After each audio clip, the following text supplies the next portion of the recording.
Hey, everybody. It is Mother Teresa here with Grandstanding with Mother Teresa. It is Tuesday night, 7:01, and let's get started with Grandstanding. I hope everyone has had a great week so far. I was not with you all on last week. I gave you all a little bit of a break, and so I am excited to be back with you all on tonight to grandstand once again. For those of you all that are just tuning in for the very first time, welcome. We hope that it is not your last time joining in. And for those that are returning, we welcome you back once again. We definitely appreciate your support, always chiming in and being here with us. So let's talk about the things that have transpired since the last time we were here. A lot is happening in the world. There's been a lot of great developments, a lot of great things that has happened. But what has happened in your life? What are the grand things that you are celebrating in your life right now? I hope there has been some things that are worthy of a conversation or worthy of sharing with other people. Because guess what? We live this life and we do all of these amazing things, and all these amazing things or not so amazing things happen with us within the 24 hours of the day. But who do you share it with? Who do you talk about it to?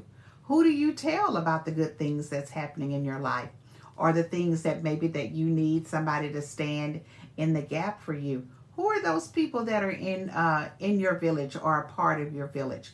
Hopefully you have someone that is a part of your village that you can share some of the things that has happened in your life.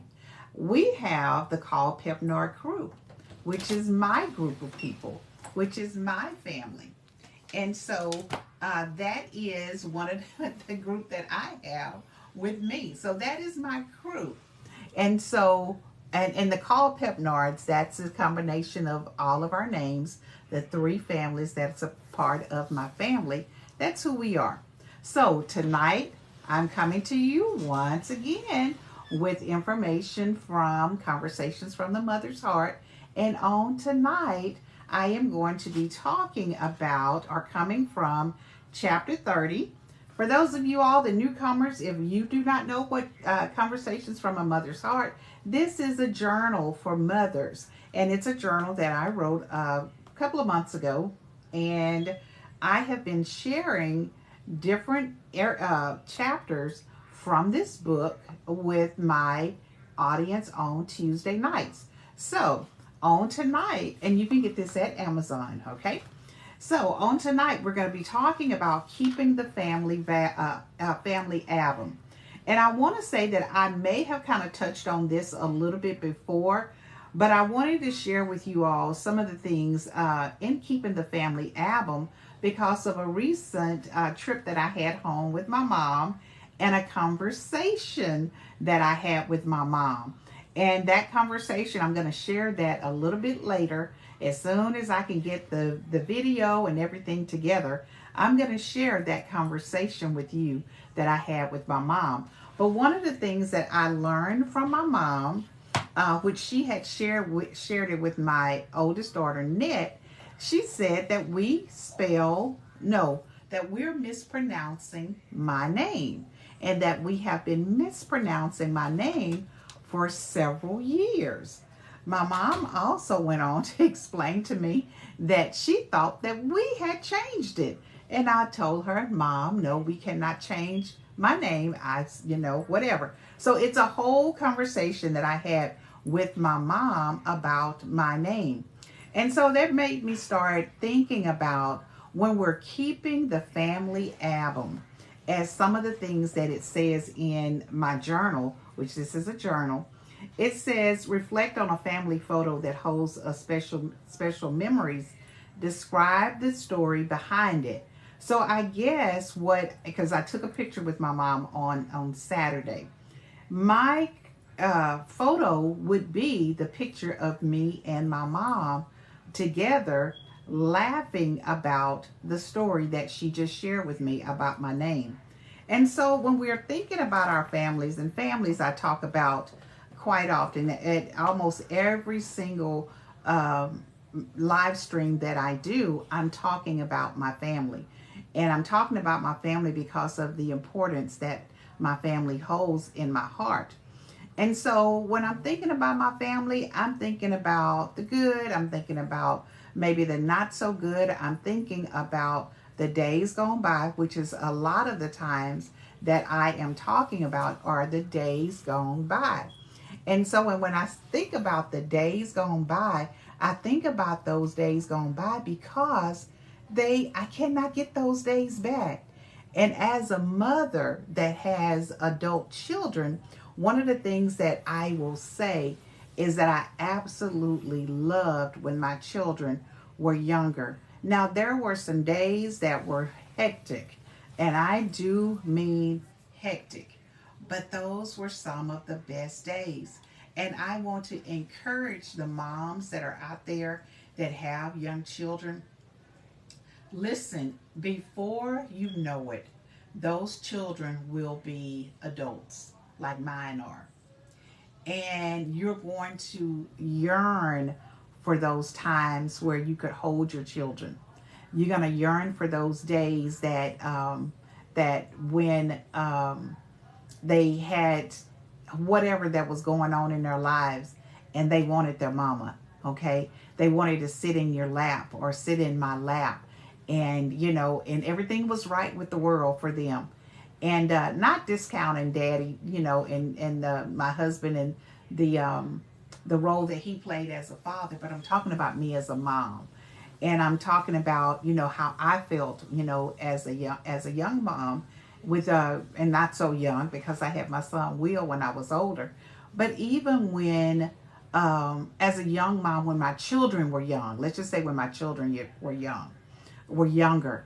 And I say all that to say this, and as I was stating to the parents of young children, cherish those days, really cherish those days, because those days go by so fast and you can't get them back.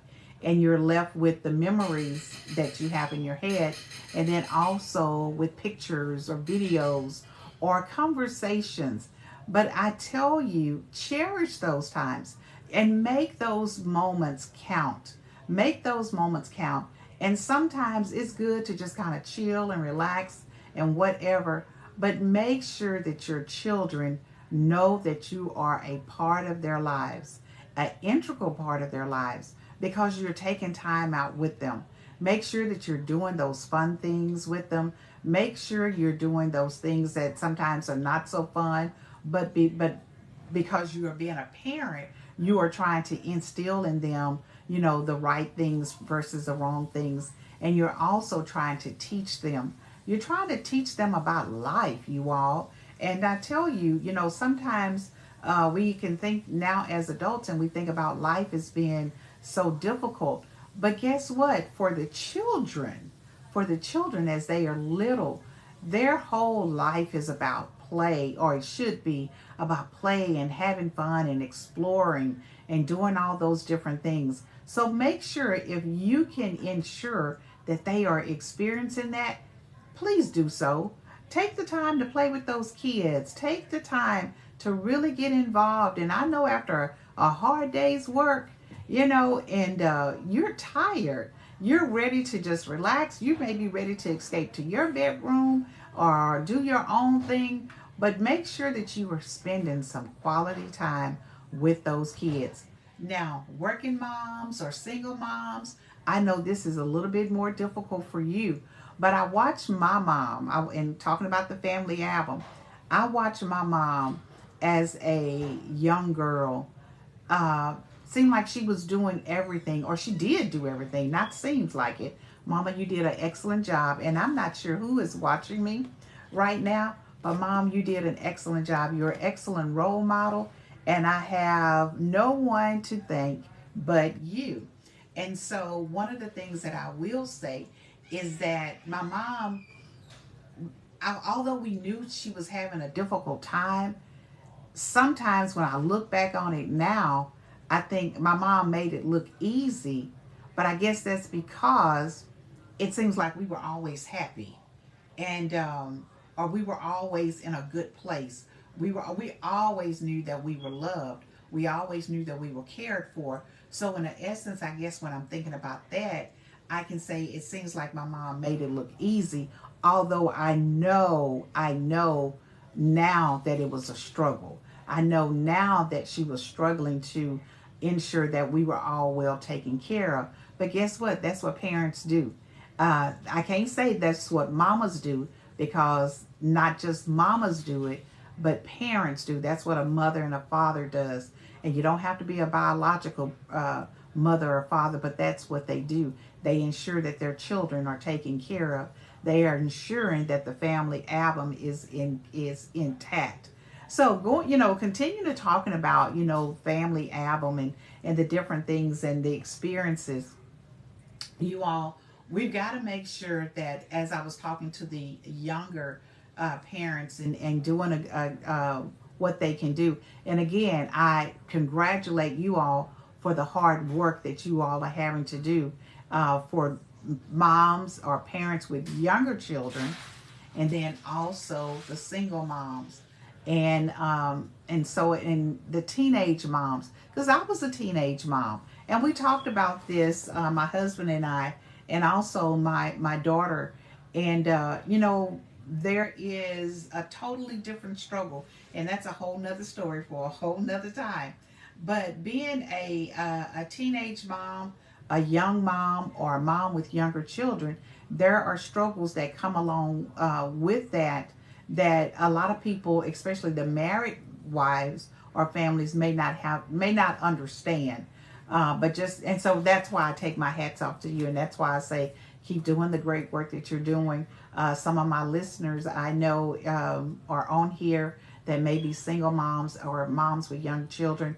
Hang in there. It does get easier. It does get easier. And let me just tell you, but cherish those moments, because those babies are going to be grown and gone before you know it. And you're going to be like me at 60 years old and say, oh, where is my baby? I miss my baby. I miss my little kids. And I can look at the pictures of, my son over here behind me, and I miss those times. I don't think I have pictures of the girls behind me when they were younger, but I can remember they're here. They're definitely up here. Another thing, when we talk about preserving or keeping the family album, make sure that as those children are getting older, I just watched a lot of videos and pictures of the kids going back to school. And that's always an exciting time. That's always a time where people are so excited to share, the first day of school pictures and everything. And we should be. We're glad the summer is done. The kids are back in school. You can get back to your routines. They're not eating you out of house and home. The electricity bill can come down. All of those different things that go along with the summertime and kids being at home every day. But I was looking at the pictures, and I was looking at, the smiles on the faces and all of those different things. Looks like the excitement for a brand new year. And that is a time that, as a parent, that we get so excited about. I know I do. I did. But I also see it on Facebook that the trend continues. And please don't let that die. Please always have your kids excited about learning, excited about going to school, excited about, just the new upcoming year. But I also want you all to understand, because I did say education. Let's keep them excited about learning. Let's keep them excited about being able to excel in academically. Because I'm going to just tell you, new clothes is nice. New shoes are nice. All of those, those backpacks, those funny looking backpacks, and all of those things are nice. But when you go to school, you need to go to school and keep the main thing the main thing. It's all about learning. It's all about putting forth an effort so you will be able to advance to the next grade. And while you're in that grade, and for parents, and I know I have my parents that are listening, encourage your children.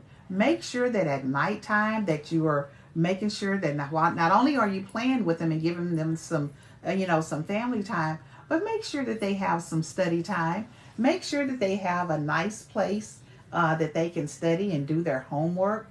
Um, create that space, create that, and it doesn't have to be a table, a desk like what I'm sitting at. It could be at the kitchen table. Find a place and establish a place of learning and of quiet time, that when your child know that when it's time to study, that they can go to that space and they can be uninterrupted and they can actually do their work. And it has to be a routine, you all. You cannot just do it on Monday of this week and say, oh, I'm going to pick it back up on Friday of the next week, and we may miss the following week. It needs to be structured learning time at home, just as it is in school. And I know that I definitely sound like an educator right now, but that is true. You all think about it, and I can think about. And I was a good student, but let me just say this. But I know I could have done better, and I know that if I would have established even more of maybe a structured time for me to study, then my grades would probably have been even better than what they were. But and I did study. I did read when I got home. I made sure that I was doing my schoolwork. I made sure that I was doing my homework. But for some, that was not. They didn't do that. It was at school was for learning, and at home was for home, and they did not mix the two together. But I'm going to encourage you all, if you want to see your kids excel, mamas, daddies, you're going to have to help them, and grandmas and whoever else, aunties, uncles, grandmas, wherever your children are, where whoever you have influence over. I encourage you to encourage those kids to spend some time at home doing some homework, reading. You all, reading is almost calm, especially reading a book like this. Being able to pick up a book and say, "Oh, I'm going to read," especially if you're reading for pleasure or whatever. That's almost unheard of. Kids are not wanting to read. Some of the adults are not wanting to read. So help them to continue to have a love for reading, so they can study, so they can do their math homework, and they can do all of those different things that they should be doing. Because let me just tell you, we know that if a kid is not reading by the age of 3, I don't know if you all have heard about the pipeline to school to pipeline prison. That's whole nother show, because I can talk about that for a long, long time. But we know that our kids, if they're not reading proficiently by the age of by the 3rd grade, then there's lots of problems that will develop, and it really trickles and goes in that direction of the school to prison pipeline. If you're not familiar with that, look it up, Google it. All right, so establish some time for them at home, that they have time to work on their reading, to review their lessons.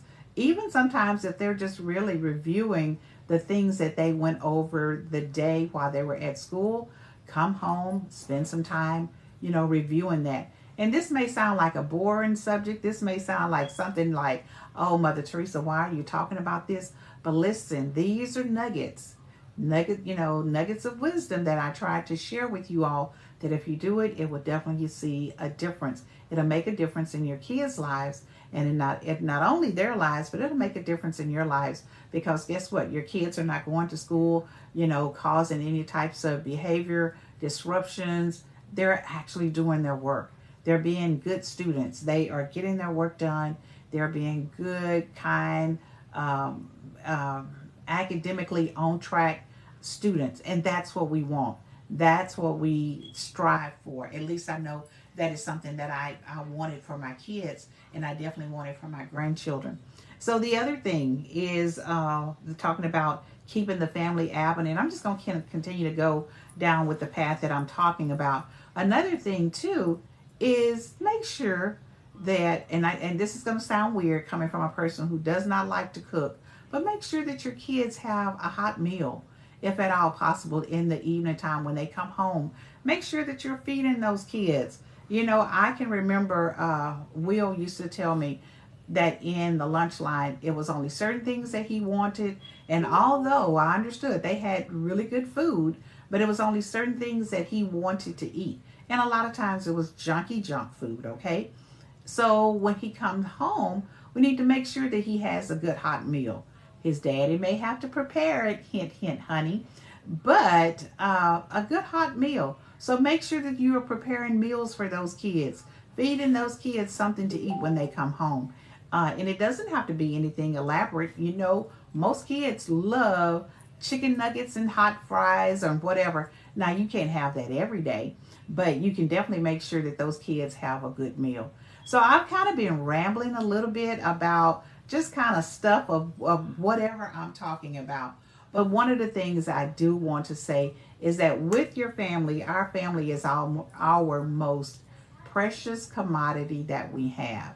We have to handle it with care. We have to make sure that in our family that we are giving our family not just a piece of us, but we're giving them all of us. And sometimes that can be draining, but we give our family all of us, and in return, hopefully that is fulfilling for that's fulfilling for me. And I say give us all of us, or give them the best of us that we have to give. Maybe I need to retract that statement and not give them all of us, but give them enough of us so they know that we are indeed a crucial part of their lives. You know, one of the things as we are keeping the family album intact, we want to make sure that our kids and our people that are involved in our village, they know that we love them, they know that we care about them. And so, and I started out talking about, you know, of course, my trip home.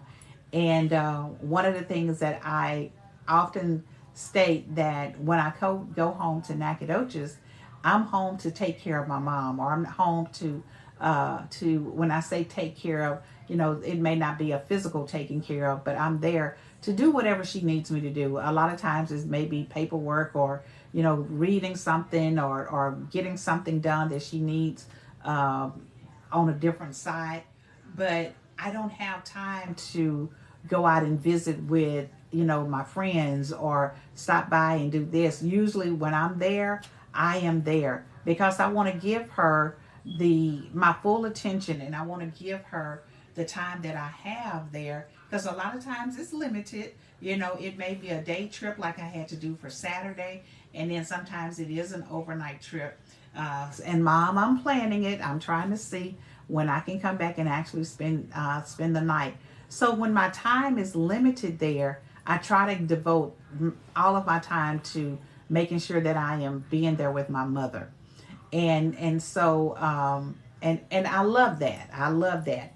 And so as I am traveling and going back and forth to visit with my mom, I'm trying to make sure that I maintain my family album and keep my family album intact, and get as many memories and get many priceless opportunities that I have. Because just now, and this is kind of full circle, I talked about me as a young mom and how I missed my children when they were younger.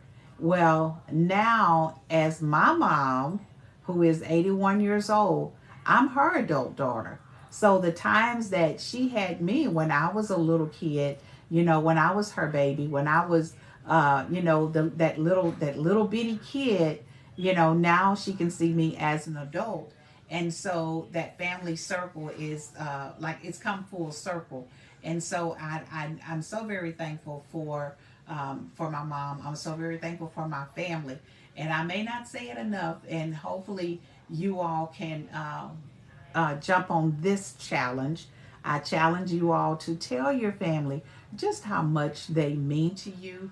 Tell your family how much you appreciate them, and really show them. So don't just give them lip service, but show them how much you appreciate them by going the extra mile, by doing the extra thing, just by telling them. Okay. And then, like I said, don't just give them lip service. Sometimes, you know, find out what their love language is, and then act accordingly. If theirs is words of affirmation, or gifts of acts of service, or physical touch and different things like that. It may be gifts, whatever it is, spending quality time together. If you don't know about the 5 love language, that's another opportunity for you to go and Google it, look it up, take one of those tests online, buy the book, do all of those things. It will change your life. They have a love language for not only for spouses or those in a relationship, but they even have a love language so you can determine what your kids' love language is. Isn't that an amazing thing? So find out what it is and not just give them lip service again, but find out how you can show your family how much you truly appreciate them. I appreciate my family, and if I don't say it enough, I love you all. I love my family. I love my Call Pepnard crew, which is my little family that is the result of Boris and I. But then I have my extended family, my baby kids, because that's what my mom's, that was her nickname, was Baby when she was coming up. So my brothers and my sisters, my nieces and my nephews, all of you all, the whole group, I appreciate you all, and I'm just telling you all that I love you. So if you haven't told your family members in a while that you love them, please make sure that you're doing so before we come back together on next week. If you haven't shown an act of kindness or responded to them in a manner which you know that they appreciate, do that. Sometimes, women may like flowers. They may like to go to the movies. They may like to go out to eat. Husbands as well. So do those things. Share some of those things with them and let them know how much you care. And you all, we are just about out of time. For any of you all that are watching the replay, listen, share it with somebody. Don't just share this video, but share my entire, just tell them, listen, there is the lady. She calls herself Mother Teresa, or the other Mother Teresa. She's got a lot of good videos. You can find her on Facebook. You can find her on Instagram. You can find her on YouTube. She has a lot of things to say. She's always talking, but most of the time I can get something out of it. So share it, replay or reshare it, and then tell somebody else, okay? Let's make sure that we are not only just enjoying what I'm sharing, not only you are enjoying what I'm sharing, but then share it with somebody else. All right? Okay, I have no idea who was on tonight. My setup is a little bit different, so I didn't call anybody's name because I don't know who you are. I don't know if there has been any comments. So if I have missed them, I apologize. I will get a setup a little bit better so I can actually read the comments. If somebody is saying hi, then I'm telling you hi back, okay? So you all have a great night. And once again, I always enjoy grandstanding with you all.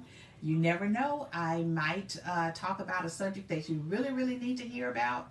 And then I may talk about something that you're just like, I don't know if this hit with me on tonight. But if you stay tuned and if you come back, then you can possibly get something that will be good for you. All right?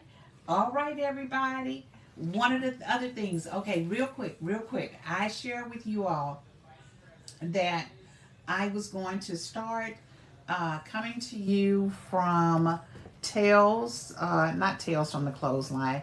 Okay, I guess I need to tell you all about this book too. Listen, this is my video, so I'm going to share it. If y'all want this, get this. It's on Amazon as well. But I am getting ready to start coming to you from Conversations from a Father's Heart.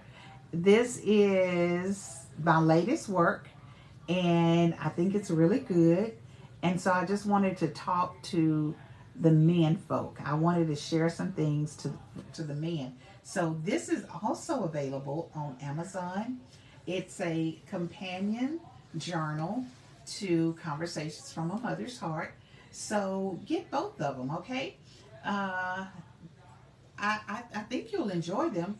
Get both of them. And if you don't need them for yourself, get them as gifts and share with someone else. Christmas time is coming, And you can buy all of these from Amazon, and you can share and share alike. Listen, we are out of time. It seems like this time comes and goes so fast, but we are out of time for tonight. So what I want to say to you all is come back and be with me on next week. Come back and be with me on next Tuesday. Share again. Tell somebody about Mother Teresa and grandstanding with Mother Teresa. I try to be here every Tuesday night at 7 p.m. And I hope to see you on the next time.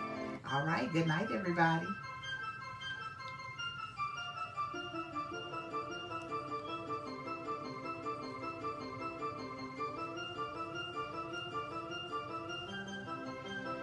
Y'all, my husband is standing behind me just bouncing and bebopping to the music as well. I've been trying to get him to come on live with me, and he's shaking his head and he's saying no. But let me just tell you, my husband has a lot of great things that he can share. He has a lot of wisdom. He is one that I think that you all would enjoy listening to him talk a little bit. So if you're still on here, and if you want my husband to join me, send me some flowers, send me some hearts, send me something, and say, Elder Caldwell, we need you to join your wife on Grandstanding with Mother Teresa. All right, everybody, you all have a great night. And again, thank you all for Grandstanding with Mother Teresa. Bye-bye, everybody.